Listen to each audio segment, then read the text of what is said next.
Hello friends, സാന്ത്വനത്തിലേക്ക് എല്ലാവർക്കും സ്വാഗതം. അങ്ങനെ വീട്ടിൽ അനുമോളെ കാണാനില്ലാതെ ആകെ ടെൻഷൻ അടിച്ചിരിക്കുകയാണ്. ആ സമയത്ത് ബന്ധുക്കളൊക്കെ വന്ന് നിൽക്കുന്നുണ്ടല്ലോ രാവിലെ തന്നെ. അവർ വന്ന് ബാലനോട് ചോദിക്കുന്നുണ്ട്, അനുമോൾ എന്തിയേ, നിങ്ങൾ എന്താ ഇങ്ങനെ മറയ്ക്കുന്നേ, എന്തെങ്കിലും പ്രശ്നമുണ്ടോ, അനുമോൾ ഇതുവരെ കാണുന്നില്ലല്ലോ. അപ്പോഴാണ് ഇവർ പറയുന്നത്, അതിപ്പോൾ വരും, നിങ്ങൾ വലിയ ബുദ്ധിമുട്ടൊന്നും കാണിക്കണ്ട എന്നിങ്ങനെ ആര്യനൊക്കെ പറയാം കേട്ടോ. ആ സമയത്ത് അവർ ചോദിക്കുന്നുണ്ട്, അതല്ല അനുമോൾ ശരിക്കും പറഞ്ഞാൽ അപ്പുറത്തെ അലോകമായിട്ട് എന്തോ ഒരു ബന്ധമുണ്ടെന്നൊക്കെ അറിഞ്ഞല്ലോ, അതിലെന്തെങ്കിലും സത്യമുണ്ടോ? അപ്പോൾ തന്നെ ബാലന് നല്ല ദേഷ്യം വരും കേട്ടോ. ആനന്ദിനൊക്കെ ദേഷ്യം പറഞ്ഞിട്ടുണ്ട്. നിങ്ങളോടിപ്പോൾ അത് ആരാ പറഞ്ഞത്? അലോകമായിട്ട് ഞങ്ങൾക്ക് എന്താ ബന്ധം? ഒരു ബന്ധവും ഇല്ല. ഞങ്ങളുടെ അനുമോൾ അങ്ങനെയൊന്നും ചെയ്യത്തില്ല, അങ്ങനെ ആരോടെ ഓടിപ്പോകുന്നവളും അല്ല, അങ്ങനെയല്ല ഞാൻ അവളെ വളർത്തി വച്ചേക്കുന്നത്. നിങ്ങളെ കാര്യം നോക്കിയാൽ മതി, ഞങ്ങൾക്കറിയാം എന്താ ചെയ്യേണ്ടതെന്നും പറഞ്ഞുകൊണ്ട് വന്ന് നിൽക്കുന്നവരുടെ ഇവിടെ അങ്ങ് ചൂടാവാൻ തുടങ്ങി കേട്ടോ. ഇതിനിടയ്ക്ക് പലതവണ ഇവരിങ്ങനെ വിളിച്ചുകൊണ്ടിരിക്കുകയാണല്ലോ ജീവൻ്റെ വീട്ടുകാരെ. ഇവിടെ ഫോണും എടുക്കുന്നില്ല. അതിനുള്ള ഒരു മറുപടി തന്നെയാണ് ഇനി വരുന്നത് കേട്ടോ. അപ്പോൾ ആ സമയത്ത് നമ്മുടെ ധർമ്മനും അതുപോലെ ആകാശമൊക്കെ ഓടിപ്പടച്ച് വരുന്നുണ്ട്. കാര്യം മണ്ഡപത്തിലായിരുന്നല്ലോ ഇവർ. ആ സമയത്ത് ജീവൻ്റെ ആളുകൾ അവിടെ എത്തിയപ്പോഴത്തെ മുതൽ പെണ്ണിനെ അന്വേഷിക്കുകയാണ്. പെണ്ണിനെ കാണാനില്ലെന്ന് എങ്ങനെയാ പറയാ? ബ്യൂട്ടി പാർലറിൽ പോയിരിക്കുന്നു, പോയി കഴിഞ്ഞ് നേരെ വീട്ടിലെത്തും, അത് കഴിഞ്ഞ് നേരെ മണ്ഡപത്തിലെത്തും. ഇങ്ങനെ പല കള്ളങ്ങൾ പറഞ്ഞ് അവർ മടുത്തു. അവസാനം അവർക്ക് സംശയമായി. അവർ എന്താ പറയുക, ഞങ്ങൾ ഇനി നേരെ ദേവമംഗലത്തേക്ക് എന്നെ വരുക, അത് കഴിഞ്ഞ് അവളെയും കൂട്ടി ഇങ്ങോട്ട് വരാം, ഞങ്ങൾ അങ്ങോട്ട് വരുന്നുണ്ടെന്നും പറഞ്ഞ് നേരെ അവർ കാറിൽ നേരെ ഇങ്ങോട്ട് വരുക കേട്ടോ. ഇതിനു മുന്നേ ഇവർ പേടിച്ചിങ്ങി വന്നിട്ട് ഇവിടെ വന്ന് ചോദിക്കണം, ബാലേട്ടാ എന്തായി കാര്യങ്ങൾ, എന്താവാനാ, ഇതുവരെ ഒന്നും അറിഞ്ഞിട്ടില്ല, അവൾ എവിടെ പോയി അന്വേഷിക്കാനാ?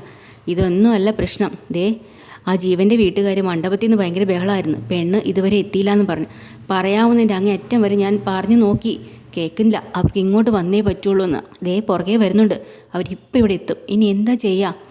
അപ്പോൾ നമ്മുടെ ആനന്ദ് പറയാം, എൻ്റെ മാമൻ അവരെ എങ്ങനെയെങ്കിലും അവിടെ തടഞ്ഞ് നിർത്തിക്കൂടായിരുന്നോ? എത്ര പ്രാവശ്യം ഞങ്ങൾ പറഞ്ഞത് എന്തെങ്കിലും ഒരു കള്ളം പറഞ്ഞ് അവിടെ നിർത്താൻ. എത്ര നേരമൊന്നും പറഞ്ഞ് പിടിച്ച് നിർത്താനാ? അവർക്ക് എന്താ മനസ്സിലാവില്ലേ? അവരോട് പറഞ്ഞ് നമ്മൾ മടുത്തു. പിന്നീട് അവർക്ക് സംശയമായി, അതുകൊണ്ട് അവരിങ്ങോട്ട് വരുന്നതാണ്. അവർ തടഞ്ഞ് നിർത്താനും നമുക്ക് പറ്റില്ല. കൊച്ചു കുട്ടികളാണോ അവർക്കും കാര്യങ്ങളൊക്കെ അറിയില്ലേ? പറഞ്ഞു തീർന്നില്ല കേട്ടോ. അവരിതേ പുറത്ത് വന്നു കാറിൽ. ആകെ ഇവരെല്ലാവർക്കും വെപ്രാളായി. ഇവരൊക്കെ പുറത്തേക്ക് ഇറങ്ങി നിൽക്കുമ്പോൾ അവരും കുറേ ആൾക്കാർ, 2-3 കാറുണ്ട്, എല്ലാവരുമായിട്ട് ഇറങ്ങി വരുവാണ് കേട്ടോ. എന്താ നിങ്ങളെന്താ ഇവിടെ ഇങ്ങനെ നിൽക്കുന്നത്? മണ്ഡപത്തിലേക്ക് നിങ്ങളൊന്നും കണ്ടില്ലല്ലോ, പെണ്ണെന്തിയേ, അനുമോളെന്തിയേ, ഇങ്ങനെയൊക്കെ ചോദിക്കുകയാണ്. ആരും ഒറ്റ അക്ഷരം മിണ്ടുന്നില്ല. അത് ഇപ്പോൾ വരും. അത് പിന്നെ ദേവി ഇടയിൽ കയറി പറഞ്ഞോളൂ, ദേവിയുടെ ഒരു കള്ളത്തരം പറച്ചിലുണ്ടല്ലോ, അതേ ബ്യൂട്ടി പാർലറിൽ പോയി ഇപ്പം ഇനി വരും, വന്നിട്ട് ഞങ്ങൾ മണ്ഡപത്തിൽ എത്തിക്കാം, ഇങ്ങനെ കുറേ അടവൊക്കെ പറയട്ടോ. അപ്പോൾ ഇവർക്ക് പിന്നീട് കാര്യം മനസ്സിലായി, ഇതിൽ എന്തോ കുഴപ്പമുണ്ടെന്നുള്ളത്. അങ്ങനെ ജീവൻ മുന്നോട്ട് വന്നിട്ട് ബാലനോട് ചോദിക്കണം, അച്ഛൻ ഞാനൊരു കാര്യം ചോദിക്കട്ടെ, ഞാൻ വന്ന നേരം മുതൽ അച്ഛൻ മിണ്ടാതെ നിൽക്കുകയാണല്ലോ, എന്താ മിണ്ടാത്തത്? കാര്യം പറ, എന്താണെങ്കിലും നമ്മളത് അക്സെപ്റ്റ് ചെയ്തോളാം, തുറന്ന് പറ. അല്ല മോനെ, അത് വേറൊന്നും ഇല്ല, അവളങ്ങ് എത്തിക്കോളും, അമ്പലത്തിലൊക്കെ പോയിട്ടല്ലേ വരേണ്ടത്, ഒക്കെ അതൊന്നുമല്ല, അങ്കിൾ എന്തോ മറയ്ക്കുന്നുണ്ട്. അപ്പോഴുണ്ട് അവിടെ നിൽക്കുന്ന ആ സ്ത്രീ ഉണ്ടല്ലോ, ഇവരുടെ ബന്ധത്തിലുള്ളതിനെ ഉടനെ വിളിച്ച് പറയാം, എൻ്റെ ബാലൻ ചേട്ടാ, എത്ര സമയമായി ഇവരിങ്ങനെ ചോദിക്കാമെന്ന്? ബാലേട്ടന് അതങ്ങ് മറുപടി പറഞ്ഞൂടെ, ഇവിടെ എന്താ സംഭവിച്ചതെന്ന്, അനുമോളെക്കുറിച്ചുള്ള സത്യം ഇനിയെങ്കിലും മറച്ച് വെക്കണോ എന്നിങ്ങനെ ചോദിക്കുന്നത്. ജീവൻ്റെ അമ്മ പറയണ കണ്ടോ, അപ്പോൾ ഇവിടെ എന്തോ ഉണ്ട്, ഇല്ലെങ്കിൽ ഇവരിങ്ങനെ ചൊറയണോ? ദേ നിങ്ങളൊന്നും മിണ്ടാതിരിക്കുന്നുണ്ടോ? അങ്ങനെയൊന്നും അല്ല കാര്യങ്ങൾ. പിന്നെ എങ്ങനെയാണ് കാര്യങ്ങൾ? കുറച്ച് സമയമായി ഞങ്ങളിട്ട് വട്ട് കളിപ്പിക്കുന്നു. പെണ്ണ് എവിടെയും ചോദിച്ചാൽ പെണ്ണിനെ എന്താ പറന്നു പോയോ? നിങ്ങളൊക്കെ എന്താ ഇങ്ങനെ കാണിക്കുന്നത്? സത്യം പറ. അല്ല, അത് അനുമോള് രാവിലെ മുതൽ അനുമോളെ കാണുന്നില്ല. കാണുന്നില്ലേ? അതാണോ? എന്നിട്ടാണോ നിങ്ങൾ മിണ്ടാതെ മറച്ചു വെച്ചുകൊണ്ട് നിൽക്കുന്നത്? അതല്ല, അവൾ രാവിലെ അമ്പലത്തിൽ ബ്യൂട്ടീഷ്യൻ ഇതിന് പോയതാ, അത് കഴിഞ്ഞിട്ട് ഇങ്ങോട്ട് വരേണ്ടതാ, ഇതുവരെ എത്തിയിട്ടില്ല, ഞങ്ങൾ പെട്ടെന്ന് പോയി വിളിച്ചിട്ട് വരാം. അതൊന്നുമല്ല, അവൾക്ക് വേറെ എന്തെങ്കിലും ബന്ധമുണ്ടോ? ഇഷ്ടമില്ലാത്ത കല്യാണം വല്ലതും ആയിരുന്നോ?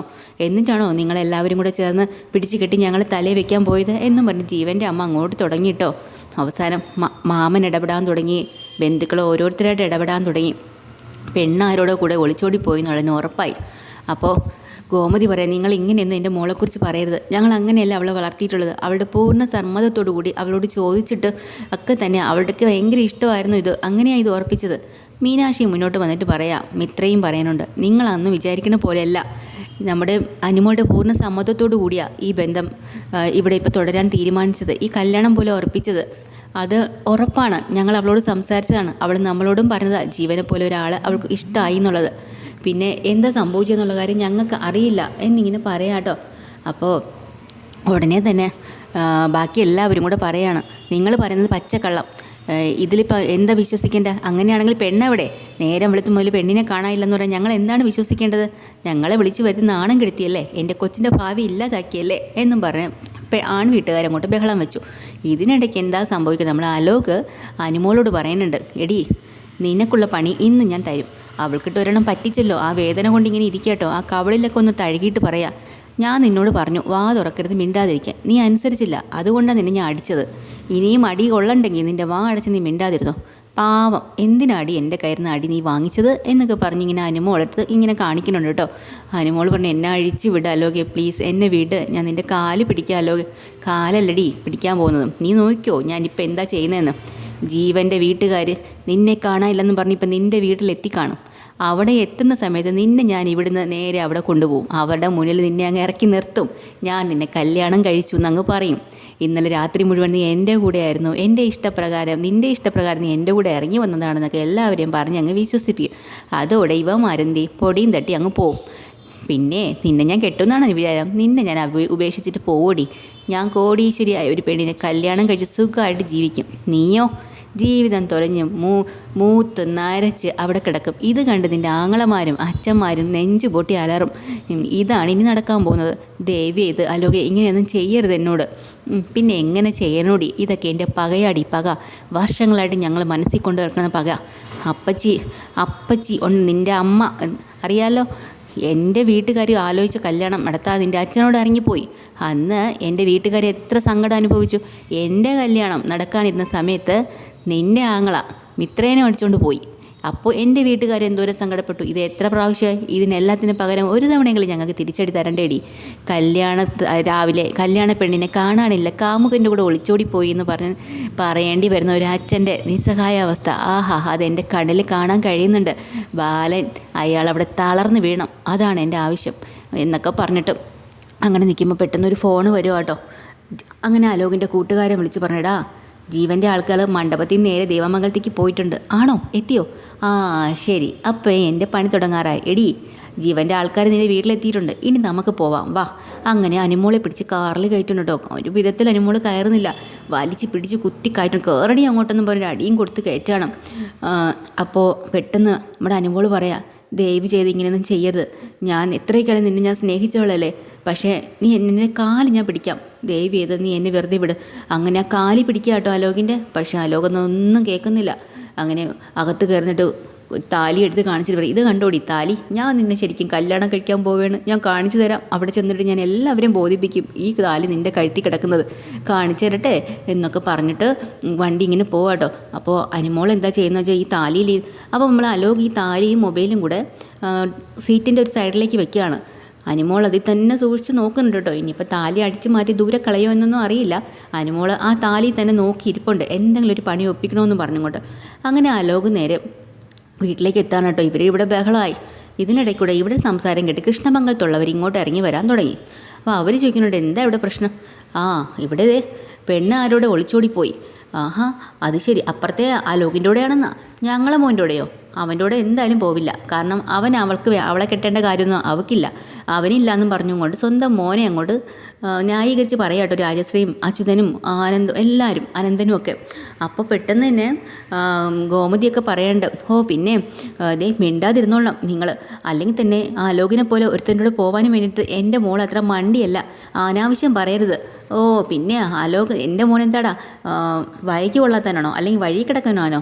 പിന്നെ അവൻ എൻ്റെ മോനെ കുറ്റം പറയാൻ വന്നിരിക്കുന്നു എന്നും പറഞ്ഞുകൊണ്ട് അച്യുതൻ അവിടെ പിന്നെ അലോകിൻ്റെ പേരും പറഞ്ഞ് അങ്ങോട്ടും ഇങ്ങോട്ടും അടി വഴക്കായി കയ്യാങ്കളി വരായിട്ടോ.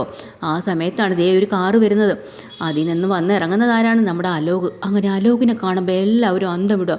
അങ്ങനെ ആര്യനും ആനന്ദവും ഒക്കെ കൂടെ ഓടിച്ചില്ലാട്ടോ. എന്നിട്ട് നമ്മുടെ അലോകിനിട്ട് കൊടുക്കുന്നുണ്ട്, എടാ എവിടെയാടാ അനുമോളെന്ന് പറഞ്ഞുകൊണ്ട്. അനുമോളോ? നിങ്ങൾ എന്തൊക്കെയാണ് എൻ്റെ അടുത്ത് ചോദിക്കുന്നത്? അനുമോൾ എന്തെങ്കിലും ചോദിച്ചുകൊണ്ട് നിങ്ങൾ എന്നെ അടിക്കാൻ വരുന്നത് എന്തിനാണെന്ന് പറഞ്ഞുകൊണ്ട് അലോക്.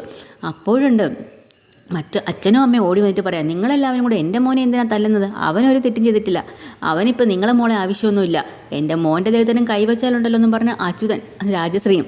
അപ്പോൾ ഇതൊക്കെ കണ്ടും കൊണ്ട് ഗോമതി അവിടെ നിൽപ്പുണ്ട്. ഗോമതി ഓടി വന്നിട്ട് പറയടാ എൻ്റെ മോളെ നീ എന്താടാ ചെയ്തതെന്ന് പറഞ്ഞ ഒറ്റ അടി കൊടുക്കുക കേട്ടോ. നിങ്ങളെ മോളെ എന്ത് ചെയ്യാൻ, ഇനി നിങ്ങളെ മോളെ എന്ത് ചെയ്യാനെന്ന് വെച്ചാൽ അവളെ എൻ്റെ കൂടെ ഇറങ്ങി വന്നു, അത്രയേ ഉള്ളൂ. നിൻ്റെ കൂടെ ഇറങ്ങി വന്നോ? അതെ, അവളെ ഇഷ്ടപ്രകാരമാണ് വന്നത്. ഇന്നലെ രാത്രി അവൾക്ക് ഇഷ്ടമില്ലാത്ത വിവാഹം നിങ്ങൾ എന്തിനാണ് നടത്താൻ പോയത്? അവളും ഞാനുമായിട്ട് സ്നേഹത്തിലായിരുന്നുള്ള കാര്യം നിങ്ങൾക്ക് അറിയില്ലായിരുന്നോ? അവൾക്ക് എന്നോടൊപ്പം ജീവിക്കാനാണ് ഇഷ്ടം, അതുകൊണ്ട് അവൾ എൻ്റെ കൂടെ ഇറങ്ങി വന്നു. പിന്നെ നിങ്ങളെല്ലാവരും കൂടെ ഞാൻ അവളെ തട്ടിക്കൊണ്ടുപോയെന്ന് പറയുന്ന രീതിയിലാണല്ലോ സംസാരിക്കുന്നത്. അങ്ങനെ സംസാരിക്കരുത്. തട്ടിക്കൊണ്ടൊന്നും പോയിട്ടില്ല, പക്ഷേ കാര്യം ശരി തന്നെയാണ്. അവൾ എൻ്റെ കൂടെ ഉണ്ട്. പക്ഷേ ഞാൻ അവളെ കല്യാണം കഴിക്കാൻ വേണ്ടിയിട്ടാണ്, അല്ലാണ്ടല്ല. അതും അവളുടെ ഇഷ്ടപ്രകാരം. അവൾ ഇന്നലെ രാത്രി എൻ്റെ കൂടെ വന്നു, കരഞ്ഞ് കാല് പിടിച്ച് പറഞ്ഞു, അലോകെ എനിക്ക് നിൻ്റെ കൂടെ ജീവിച്ചാൽ മതി, എനിക്ക് ഈ വിവാഹം ഇഷ്ടമല്ല, എന്നെ കൂടെ കൊണ്ടുപോകണമെന്ന്. അത് അവളുടെ സങ്കടം സഹിക്കാൻ വയ്യാഞ്ഞിട്ടാണ് ഞാൻ അവളെ കൊണ്ടുപോയത്, അല്ല ഞാനായിട്ട് അവളെ ആരും പിടിച്ചുകൊണ്ട് പോയിട്ടില്ല. എടാ അനാവശ്യം പറയുന്ന, നിന്നെപ്പോലെ ഒരു ഫ്രോഡിൻ്റെ കൂടെ വരാൻ അവൾ തയ്യാറാവൂടാ. അങ്ങനെ ഒരു മണ്ടിയല്ല എൻ്റെ മോള് എന്നും പറഞ്ഞ് ബാലനും ഗോമതി ഓടിച്ചെന്ന് അടുത്ത് വീണ്ടും ഒരു അടി പൊട്ടിക്കാട്ടോ. എൻ്റെ മോളെക്കുറിച്ച് മോശം പറഞ്ഞാലുണ്ടല്ലോ എന്ന് പറഞ്ഞിട്ട്, നിങ്ങളുടെ മോളെക്കുറിച്ച് പറഞ്ഞാൽ നിങ്ങൾ എന്ത് ചെയ്യും? നിങ്ങളെ മോളിപ്പം എൻ്റെ കസ്റ്റഡിയിലുണ്ട്. എവിടെയാടാ അവൾ? കാണിട്ട് എൻ്റെ മോളെ ഇങ്ങോട്ട് കൊണ്ടുപോടാന്നും പറഞ്ഞങ്ങോട്ട് അങ്ങോട്ട്. അത് കഴിഞ്ഞിട്ട് രാജശ്രീയും നമ്മുടെ ഗോമതിയും കൂടെ വഴക്കായി കേട്ടോ. മക്കളെ തമ്മിൽ അങ്ങോട്ടും ഇങ്ങോട്ടും പറഞ്ഞുകൊണ്ട്, എൻ്റെ മോളെ ഞാൻ അങ്ങനെയല്ല വളർത്തി വച്ചിരിക്കുന്നത്. തിരിച്ച് ഗോമതി പറയാം, എൻ്റെ മോളെ ഞാൻ ഇങ്ങനെയല്ല വളർത്തി വച്ചിരിക്കുന്നത്. അങ്ങനെ അങ്ങോട്ടും ഇങ്ങോട്ടും കയ്യാങ്കളിയും വഴക്കും ബഹളം ഒക്കെ ആയി കേട്ടോ. അവസാനം കാറിനകത്തേക്ക് നമ്മുടെ അനുമോളുണ്ട്. കാറിൽ നിന്ന് അനുമോളെ തുറന്ന് ഇറങ്ങാനുള്ള ആ ഒരു തയ്യാറെടുപ്പിലാണ് നമ്മുടെ അലോക് കേട്ടോ. ഇതാണ് ഇന്നത്തെ എപ്പിസോഡിൽ. പുതിയൊരു എപ്പിസോഡുമായി വീണ്ടും വരാൻ ചാനൽ ഇഷ്ടമായി ലൈക്ക് ചെയ്യുക, സബ്സ്ക്രൈബ് ചെയ്യുക. Thank you.